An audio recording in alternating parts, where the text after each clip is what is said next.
Renungan Prapaskah, hari ke-29, sesudah Rabu Abu, Senin 7 April 2025. Mazmur 51 ayat 3 dan 4. Kasihanilah aku, ya Allah, menurut kasih setiamu. Hapuskanlah pelanggaranku menurut rahmat-Mu yang besar. Bersihkanlah aku seluruhnya dari kesalahanku, dan tahirkanlah aku dari dosaku. Saudara, saat kita memasuki pekan refleksi yang baru di masa Prapaskah ini, kita diingatkan akan pentingnya kerendahan hati dan pertobatan dalam perjalanan kita menuju pembaruan rohani. Permohonan yang sepenuh hati dari sang pemazmur, bersihkanlah aku, ya Allah, atau sucikanlah aku, ya Allah, menggemakan tangisan dari jiwa yang sangat menyadari kebutuhannya akan rahmat atau belas kasihan dan pengampunan ilahi. Pekan ini, saudara, kita akan mengungkap kekayaan dari tangisan doa ini, khususnya saat kita merenungkan kerendahan hati Kristus di hadapan penderitaan yang kian dekat. Saudara, Mazmur 51 dihubungkan dengan Daud, Raja Israel. Daud telah berzina dengan Batsheba dan merekayasa pembunuhan terhadap Uria, suami perempuan itu. Padahal Uria, orang Het itu yang telah menggabungkan diri dengan umat Allah, adalah seorang prajurit yang loyal kepada sang raja. Setelah Uria gugur karena ditempatkan di garis pertempuran yang paling berbahaya, Daud mengawini Batsheba. Ia mencitrakan dirinya di hadapan rakyatnya sebagai raja yang mulia yang menikahi seorang janda pahlawan.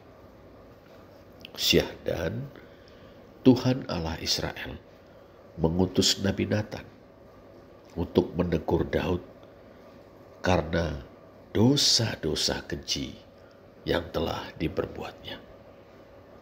Teguran keras itu, saudara, menyadarkan Daud betapa dalamnya ia telah jatuh. Daud merendahkan diri di hadapan Tuhan Allah Israel, mengakui dosa-dosanya, mohon ampun dan pembaruan rohani.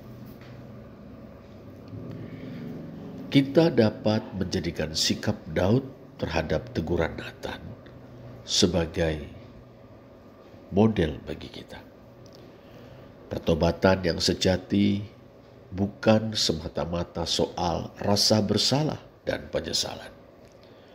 Lebih jauh, saudara, pertobatan sejati berarti mengakui dengan tulus kehancuran kita dan mencari dengan bersungguh-sungguh anugerah Allah yang berkuasa mengubah hidup kita.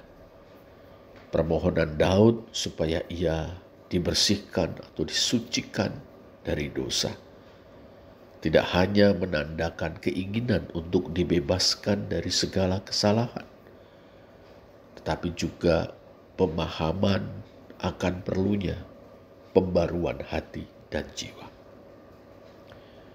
Pergumulan Daud karena dosa-dosanya, saudara, mencerminkan kondisi umat manusia, termasuk kita. Kita semua menanggung beban kekurangan kita.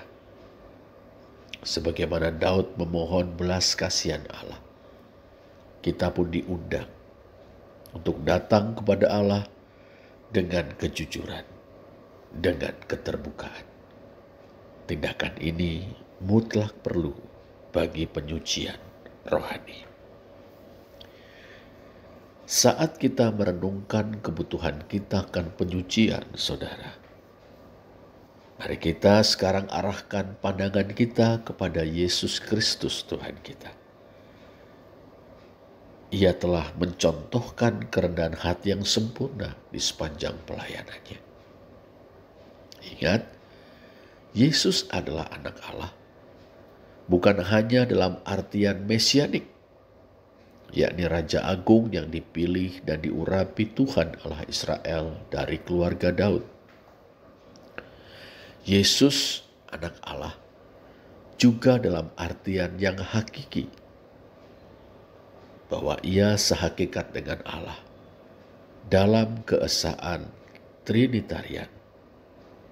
Dalam Filipi 2 ayat 6-8 kita membaca bahwa kendati setara dengan Allah, Sang Anak mengosongkan dirinya dan mengambil rupa seorang hamba dan menjadi sama dengan manusia.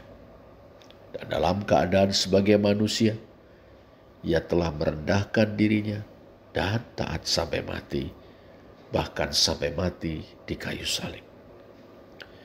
Kesediaan Kristus untuk memikul penderitaan demi kita terbit dari kedalaman kasih-Nya kepada kita dan kerendahan hati dalam melaksanakan misi yang diamanatkan Bapa kepadanya. Dalam konteks Mazmur 51, kita melihat bahwa kerendahan hati yang sejati menuntun kita untuk mengakui kebutuhan kita akan anugerah Allah. Saat kita memandang kepada Kristus yang menempuh jalan penderitaan, kita disadarkan betapa beratnya dosa-dosa kita, sekaligus betapa dalamnya kasih Allah yang melalui pengorbanan Kristus berkenan mengampuni dan menyucikan kita. Saudara, sementara kita merenungkan Mazmur ini, marilah kita memeriksa hati kita. Apakah kita masih menyimpan dosa-dosa tertentu yang belum kita akui di hadapan Allah? Dosa-dosa itu menghalangi kita untuk mengalami kuasa pengampunan dan penyuciannya. Apakah kita datang kepada Allah dengan rendah hati, sehingga kita mengakui kebutuhan kita akan belas kasihan-Nya? Sesungguhnya, saudara, Allah mengundang kita untuk datang kepadanya.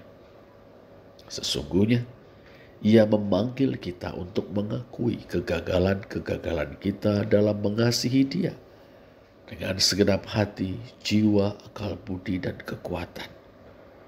Sesungguhnya, Allah memanggil kita untuk mengakui kegagalan-kegagalan kita juga dalam mengasihi sesama kita seperti diri sendiri. Sesungguhnya, Allah mengundang kita untuk mencari anugerah-Nya yang berkuasa mengubahkan kita. Melalui kerendahan hati yang mengantar kita pada pengakuan dosa dan pertobatan, saudara, kita membuka diri terhadap pekerjaan Roh Kudus yang berkuasa menyucikan kita. Pekan ini, biarlah kita mewujudkan semangat pertobatan yang sejati dengan menyadari bahwa pembaruan rohani kita dimulai saat kita menanggalkan kesombongan kita dan memberi diri kita untuk disucikan oleh Allah yang kasih-Nya tak pernah berubah. Terpujilah Allah. Amin. Mari kita berdoa. Bapa Surgawi, saat kami mengawali pekan ini, kami datang kepadamu dengan kerendahan hati, dengan menyadari kelemahan-kelemahan dan kekurangan-kekurangan kami.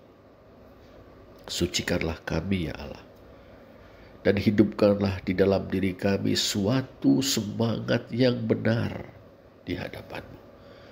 Tolonglah kami untuk merengkuh kerendahan hati Kristus yang menanggung penderitaan yang luar biasa demi keselamatan kami.